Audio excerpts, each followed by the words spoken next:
जय हिंद दोस्तों, जैन जी एग्जाम में आज आपका एक बार फिर से स्वागत है। आज है 13 नवंबर। आज के दिन के जो भी इम्पोर्टेंट करंट अफेयर के क्वेश्चन बनेंगे सारे सॉल्व करेंगे और एक क्वेश्चन के साथ अपन उस क्वेश्चन की पूरी डिटेल भी लिखेंगे, जिससे आपको पूरा क्वेश्चन अच्छे से याद हो जाएगा। पूरा क्वेश्चन समझ में आ जाएगा कि किस लिए क्वेश्चन करंट के लिए इम्पोर्टेंट बन रहा है और आपके एग्जाम में इसी में से आएंगे। फिर आप 2025 में या 2026 आने वाला है, कोई भी एग्जाम देना, चाहे UPSC, state PSC, SSC, railway, bank, defence, police, SI वगैरह स्टेट लेवल के एग्जाम, सारे करंट अफेयर के क्वेश्चन इसी में से बसेंगे। एक सिंगल क्वेश्चन आपका बाहर नहीं जाएगा बस, लेकिन आप अपने डेली नोट्स बनाते चलिए और डेली पूरी वीडियो देखिए, आपके सारे क्वेश्चन फंसेंगे। तो चलिए स्टार्ट करते हैं आज के क्वेश्चन। स्टार्ट करने से पहले आप एक बार अपनी वीडियो को लाइक कर लीजिए और अपने चैनल को सब्सक्राइब भी कर लीजिए और पढ़िए। स्टार्ट करते हैं question.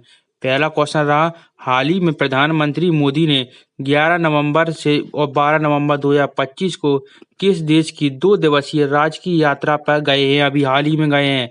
Right answer option B यानी भूटान की यात्रा पर गए। इंपॉर्टेंट क्वेश्चन हो जाएगा। इस क्वेश्चन से संबंधित अपन पूरी डिटेल भी पढ़ेंगे और जैसे अपन को अच्छे से याद करना है ऐसे ही हम आपको समझा रहे हैं।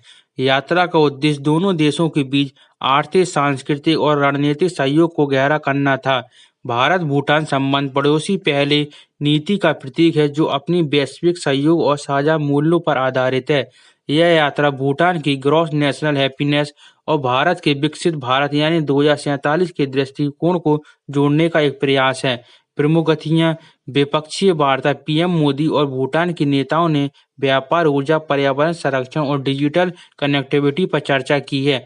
परियोजना का उद्घाटन, कई संयुक्त परियोजना जैसे जल विद्युत परियोजना और बुनियादी ढांचे के विकास पर उद्घाटन शिलान्यास भी हुआ है। सांस्कृतिक आदान प्रदान, पीएम ने थिम्पू में एक सांस्कृतिक कार्यक्रम में भाग लिया, जो भारत भूटान की साझा बौद्ध विरासत को दर्शाता है। महत्वपूर्ण समझौते, जल विद्युत सहयोग यानी भारत और भूटान ने पुज तीछुंग सेकंड जैसे जल विद्युत प्रोजेक्ट पर सहमति और मजबूती दिखाई है, जो भूटान की अर्थव्यवस्था को भारत की ऊर्जा जरूरतों के लिए महत्वपूर्ण है। डिजिटल और स्टार्टअप सहयोग, भूटान के युवाओं, उद्यमियों और भारत के स्टार्टअप इकोसिस्टम को जोड़ने के लिए समझौते। पर्यावरण पर संरक्षण, दोनों देशों ने जलवायु परिवर्तन और हिमालय परिस्थिति संरक्षण पर सहयोग बढ़ाने का वादा किया है। विशेष सम्मान, पीएम मोदी को भूटान ने अपने सर्वोच्च नागरिक सम्मान द ऑर्डर ऑफ द ट्रूक गिलायलोप से सम्मानित किया, जो उनकी पिछली यात्रा 2019 में प्रदान किया गया था। इस यात्रा में भी भूटान ने उनकी मेजबानी विशेष अतिथि दिखाया है।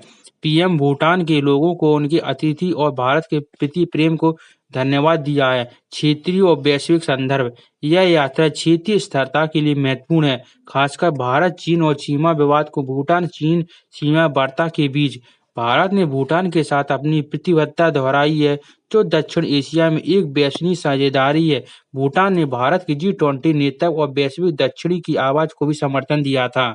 तो आपने एक क्वेश्चन के साथ इतनी इंपॉर्टेंट डिटेल भी ले ली है। ऐसे ही हम आपको पूरी वीडियो पढ़ाएंगे, बस आप पूरी वीडियो लास्ट तक देखना और आप अपने चैनल को वीडियो को लाइक कर लीजिए और जिसने सब्सक्राइब नहीं किया सब्सक्राइब कीजिए और लेकिन लाइक जरूर कर लीजिए।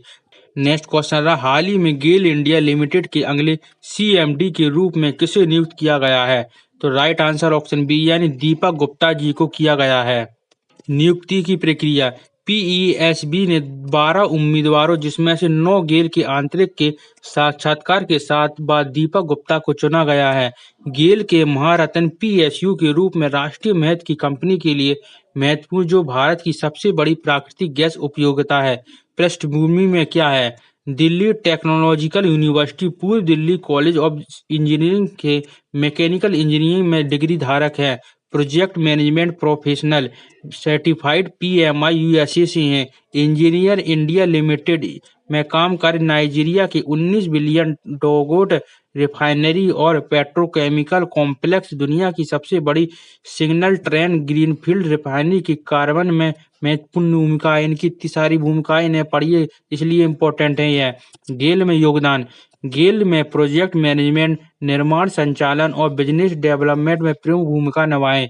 पाटा में पेट्रोकेमिकल एक्सपेंशन प्रोजेक्ट और Mangalore refinery and petrochemical limited के फेज 3 में एक्सपेंशन में PFCC यूनिट का नेतृत्व किया है। प्रोजेक्ट एक्सक्यूबेशन बेस्ट प्रैक्टिसेस पर CST कमेटी के कन्वेंशन के रूप में डिजिटलीकरण और तेजी से कार्यान्वयन की संभावना प्रस्तावित की है। नेक्स्ट क्वेश्चन ये रहा, दुनिया का पहला global ethyl standard of neuro technology किस संगठन द्वारा अपनाया गया है? तो राइट आंसर ऑप्शन सी यानी यूनेस्को के द्वारा अपनाया गया है। अपनाने की प्रक्रिया, यह सिफारिश 2019 में यूनेस्को की महानिदेशक ऑडो आजले द्वारा शुरू की गई प्रक्रिया का परिणाम है, जो 2021 में AI नैतिकता फ्रेमवर्क से जुड़ी हुई है। समरकंद उज्बेकिस्तान में 43वें समान सम्मेलन में सदस्य देशों द्वारा अपनाई गई है। मुख्य उद्देश्य क्या है इसकी? न्यूरो टेक्नोलॉजी के लाभों जैसे मस्तिष्क कंप्यूटर इंटरफेस, मानसिक स्वास्थ्य उपचार को बढ़ावा देते हुए जोखिम जैसे डेटा गोपनीयता उल्लंघन, सेंसरशिप, व्यावहारिक हेरफेर को रोकना है। न्यूरल डेटा को एक नई श्रेणी के रूप में परिभाषित किया गया है, जिसकी सुरक्षा के लिए दिशा निर्देश दिए गए हैं। प्रमुख सिफारिश, 100 से अधिक सिफारिश जिसे मानसिक गोपनीयता की रक्षा, विज्ञापन के दौरान सपनों में हेरफेर रोकना और उपभोक्ता उपकरण जैसी हेडसेट पर पारदर्शिता, मानवाधिकार आधारित दृष्टिकोण जिसमें संज्ञानात्मक स्वतंत्रता और सामाजिक न्याय शामिल हैं। नेक्स्ट क्वेश्चन रहा, हाल ही में ह्यूरन रिसर्च इंस्टीट्यूट की नवीनतम रिपोर्ट के अनुसार कौन सा शहर विश्व के अरबपतियों की राजधानी बन गया है? तो राइट आंसर ऑप्शन बी यानी न्यूयॉर्क बना है। नेक्स्ट क्वेश्चन आ गया, हाल ही में भारत और श्रीलंका के बीच संयुक्त सैन्य अभ्यास यानी मित्र शक्ति 2025 कहां पर शुरू हुआ है? तो राइट आंसर ऑप्शन बी यानी बेलगामी में शुरू हुआ है। इससे संबंधित कुछ इंपॉर्टेंट जानकारी इसे भी आप पढ़ लीजिए। बेलगामी कर्नाटक में है। फॉरेन ट्रेडिंग नोड में 10 से 30 नवंबर 2025 तक यह अभ्यास वैकल्पिक रूप से दोनों देशों में आयोजित होता है। 2024 में यह श्रीलंका के मदुरै में आयो में हुआ था। भागीदारी, भारत से 170 सैनिक मुख्य रूप से राजपूत रेजिमेंट से, श्रीलंका से 135 सैनिक गजवा रेजिमेंट से, भारतीय वायुसेना से 20, श्रीलंका वायुसेना से 10 कर्मी शामिल हुए। कुल 305 प्रतिभागी आए हैं। उद्देश्य क्या है? संयुक्त राष्ट्र अध्याय के 7 के तहत काउंटर टेररिज्म ऑपरेशन में अंतर संचालित इंटरऑपरेबिलिटी बढ़ाना, शहर और अर्ध शहरी इलाकों में संयुक्त अभियानों जैसे raid, search and detect mission, heliborne operation और ड्रोन काउंटर ड्रोन सिस्टम के उपयोग पर फोकस करना है। मुख्य गतिविधियां, army martial arts routine, compact republican shooting, yoga और हेलीकॉप्टर संचालन, दोनों सेनाओं के बीच सर्वोत्तम प्रथाओं का आदान प्रदान जो रक्षा सहयोग को मजबूत करेगा। नेक्स्ट क्वेश्चन आ गया, रियल क्राफ्ट पोर्टल किसके द्वारा विकसित हुआ है? यानी हाल ही में रियल क्राफ्ट पोर्टल किसके द्वारा बनाया गया है? तो राइट आंसर ऑप्शन बी यानी मत्स्य पालन विभाग यानी डिपार्टमेंट ऑफ फिशरीज के द्वारा बनाया गया है। अब इसके बारे में अपन इंपॉर्टेंट पूरी डिटेल लेंगे जिससे आपको क्वेश्चन अच्छे से याद हो जाए। इसका उद्देश्य मछली पकड़ने वाली नौकाओं फिशिंग क्राफ्ट का डिजिटल पंजीकरण और लाइसेंस प्रक्रिया को सरल, पारदर्शी और तेज बनाना है। मछुआरों को ऑनलाइन आवेदन, ट्रैकिंग और प्रमाण पत्र प्राप्त किया जाएगा, यह जो पारंपरिक मैनुअल प्रक्रिया को बदलेगा। अवैध असंगठन और अनियमित मछली पकड़ने वाले को रोकना और मत्स्य संसाधनों का सतत प्रबंधन करना है। विकास तकनीकी भागीदारी क्या है? मत्स्य पालन विभाग द्वारा संचालित लेकिन डिजाइन, विकास और होस्टिंग राष्ट्रीय सूचना विज्ञान केंद्र NIC केरल राज्य केंद्र द्वारा की गई है। यह राष्ट्रीय ई-गवर्नेंस योजना का हिस्सा है जो मत्स्य क्षेत्र में डिजिटलीकरण को बढ़ावा देता है। पोर्टल का नाम register and licence of fishing craft से लिया गया है जो fishcraft.nic.in पर उपलब्ध है। मुख्य विशेषताएं, ऑनलाइन आवेदन, नाम मालिक पोर्टल के माध्यम से पंजीकरण, लाइसेंस नवीनीकरण, स्वामित्व मिलेगा, हस्तांतरण और भौतिक सत्यापन की प्रक्रिया शुरू कर सकती हैं। ट्रैकिंग और डैशबोर्ड, आवेदन की स्थिति का रियल टाइम ट्रैकिंग, दस्तावेज अपलोड और ई सत्यापन भी होगा। नेक्स्ट क्वेश्चन आ गया, हाल ही में केंद्रीय कृषि एवं किसान कल्याण के मंत्री शिवराज सिंह चौहान ने किस राज्य में वाटरशेड महोत्सव का उद्घाटन किया है? तो राइट आंसर ऑप्शन बी यानी आंध्र प्रदेश में किया है। इंपॉर्टेंट जानकारी, स्थान और समय, गुंटूर आंध्र प्रदेश में 11 नवंबर 2025 को उद्घाटन। यह राष्ट्रीय वाटरशेड कॉन्फ्रेंस का हिस्सा था जो 10 से 11 नवंबर को चली थी। इसका उद्देश्य क्या है? वाटरशेड विकास के तहत समुदाय आधारित जल प्रबंधन को बढ़ावा देना है। प्रधानमंत्री कृषि सिंचाई योजना के तहत जल और मिट्टी संरक्षण की उपलब्धियों को प्रदर्शित करना है। 2026 के बाद वाटरशेड विकास की भविष्य की रूपरेखा पर चर्चा होगी, जिसमें जल सुरक्षा और कृषि उत्पादन और ग्रामीण रोजगार पर फोकस होगा। मुख्य गतिविधियां क्या हैं? बेगला या पालेम टैंक पुनरुद्धार परियोजना का उद्घाटन 150 वर्ष पुराने 21 एकड़ के जलाशय में 1.20 करोड़ रुपए की लागत से पुनर्जीवित किया गया है, जिसमें नारियल बागवान, वॉकिंग ट्रैक, सांस्कृतिक स्थान शामिल हैं। मिशन वाटरशेड रिवाइटलाइजेशन का शुभारंभ पुरानी वाटरशेड परियोजना की संपत्तियों को बहाल करना है। जन जागरूकता कार्यक्रम समुदाय भागीदारी बढ़ाने के लिए प्रदर्शित और कार्यशालाएं हैं। इसका महत्व क्या है? यह महत्व PMKSY 2.0 के वाटरशेड डेवलपमेंट कंपोनेंट की प्रगति की समीक्षा करता है, जो राज्य और केंद्र शासित प्रदेशों के जल संरक्षण को मजबूत करेगा। आंध्र प्रदेश में जल संकट के बीच यह पहला ग्रामीण अर्थव्यवस्था को सशक्त बनाएगा, भूजल रिसर्च और किसानों को लाभ पहुंचाएगा। मंत्री चौहान जी ने कहा है कि हाल ही में मिट्टी संरक्षण किसान के लिए वरदान है, जो यह विकसित भारत 2047 के लक्ष्य को साकार करेगी। अन्य पहलू और है, उद्घाटन के दौरान दिल्ली धमाके के शोक में भव्य स्वागत कार्यक्रम को रद्द किया गया। मंत्री ने आंध्र प्रदेश के मुख्यमंत्री एन चंद्रबाबू नायडू और राज्य मंत्री डॉक्टर चंद्रशेखर पेम्मास्वामी से कृषि परिवर्तन और प्राकृतिक संसाधन प्रबंधन पर चर्चा की है। नेक्स्ट इम्पोर्टेंट क्वेश्चन है, मॉन्ट्रियल प्रोटोकॉल के पक्षकारों की 37वीं बैठक कहाँ पर आयोजित हुई है? राइट आंसर इसका ऑप्शन बी यानी केन्या के नैरोबी में हुई है। स्थान और समय, नैरोबी यानी केन्या में UNEP मुख्यालय में 3 से 7 नवंबर 2025 तक। यह बैठक open ended working group OEWG 47 की जुलाई 2025 बैंकॉक बैठक के आधार पर आयोजित है। इसका मुख्य उद्देश्य क्या है? मॉन्ट्रियल प्रोटोकॉल के कार्यान्वयन को मजबूत करना, जिसमें HFC हाइड्रोक्लोरोकार्बन के चरणबद्ध हटाव पर फोकस है। ओजोन परत की मरम्मत की प्रगति की समीक्षा और जलवायु परिवर्तन से जुड़े मुद्दे पर निर्णय लेना भी है। मुख्य चर्चाएं क्या हुई? वायुमंडलीय निगरानी, साइंटिस्टों के लिए फंडिंग, नियंत्रित पदार्थ के शीत उत्सर्जन का प्रबंधन और प्रोटोकॉल द्वारा नियंत्रित न किए गए पदार्थों पर अनिश्चितताओं का समाधान।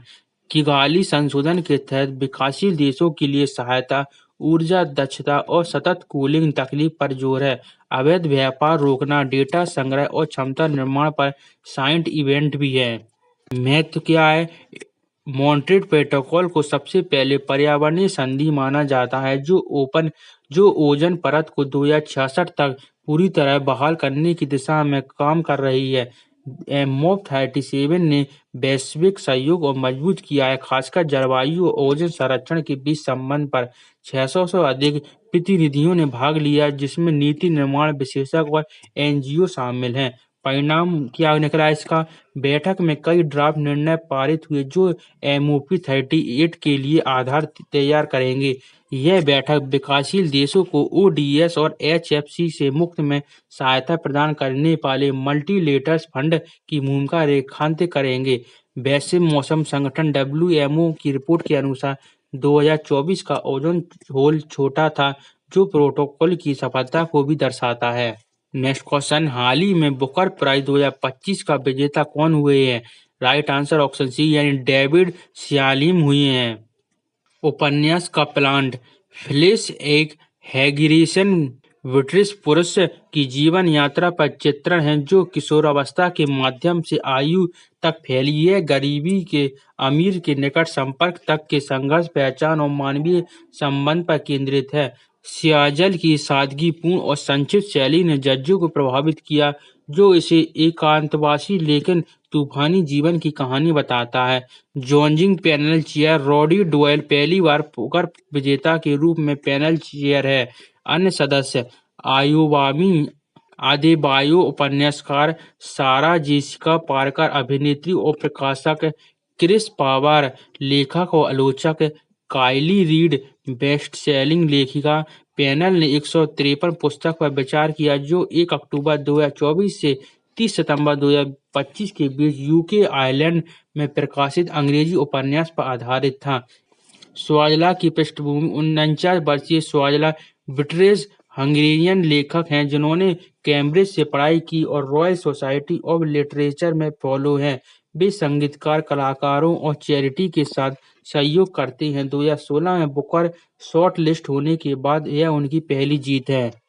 नेक्स्ट क्वेश्चन, हाल ही में इसरो ने मंगलयान 2 को मंगल ग्रह पर कब तक उतारने की घोषणा की है? तो राइट आंसर ऑप्शन सी यानी 2030 तक उतारने की घोषणा की है। लॉन्च और लैंडिंग टाइमलाइन, लॉन्च 2030 में निर्धारित, जिसमें 2028 से 2030 के बीच विकास कार्य पूरा होगा। लैंडिंग, मंगल की सतह पर सॉफ्ट लैंडिंग 2030 तक, जो पतली वायुमंडल में चुनौतीपूर्ण होगा। इसरो ने उन्नत प्रणोदन, नेविगेशन और लैंडिंग सिस्टम विकसित करने पर काम शुरू कर दिया है। मिशन के घटक, ऑर्बिटर मंगल की वायुमंडल, सतह और खनिज संरचना पर अध्ययन करेगा। लैंडर, सतह पर डेटा संग्रह के लिए चंद्रयान 3 की सफलता पर आधारित होगा। रोवर, छोटा रोवर जो सतह पर घूमकर भू रासायनिक विश्लेषण करेगा। कुल मिशन, पहले मिशन से अधिक जटिल, जो भारत को अमेरिका, चीन और पूर्व रूसिया संघ यानी यूएसएआर संघ जैसे चुनिंदा देशों की श्रेणी में लाएगा। उद्देश्य क्या है? मंगल की सतह पर सीधा अध्ययन, जैसे कि मिट्टी, वायुमंडल और संभावित जल को स्रोत का पता करना है। गहन अंतरिक्ष नेविगेशन, स्वायत्त संचालन और सतत विश्लेषण में भारत की क्षमता बढ़ाना। वैश्विक सहयोग, नासा, इसरो, निसार मिशन के तहत अंतर्राष्ट्रीय भागीदारी के साथ वैज्ञानिक उपकरण साझा करना है। तो आज की हमारे सारे important current affair question complete हो चुके हैं।